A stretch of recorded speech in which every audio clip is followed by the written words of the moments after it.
about instant acceleration and being able to find the right balance between traction and speed. We started just drilling holes into the studs and trying to reduce weight by getting rid of some material. And ultimately what we found out is that it was a little too flexible. The studs moved too much. So we went back to the drawing board and started designing some double injection processes. The harder geometry on the inside is really what gives it its structure, and then the clear around the outside is what gives it the amount of surface area that you need for proper traction. You can still cut just as hard as you always could, but with a reduction in weight that we were never able to achieve before. We wanted to try to make improvements that would make a player faster to the ball and then faster with the ball. What we've been working on for a number of years is the vapor traction pattern.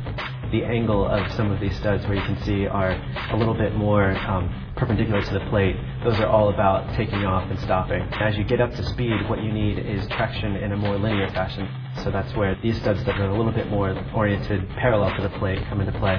As we were reducing weight and punching holes through the studs, you can see some of the exploration there. We thought we could further reduce the weight of the plate by getting rid of the stud that's here. And what we found out was that the players are so sensitive to changes that we're making that Didier Drogba was actually able to perceive the stud not being there anymore. And he didn't like it because he didn't have quite as much braking as he used to have. So what we did as we took it forward is we added that stud back in, but again with the holes in there so that you still have a much better competitive advantage than you had even over our last plate.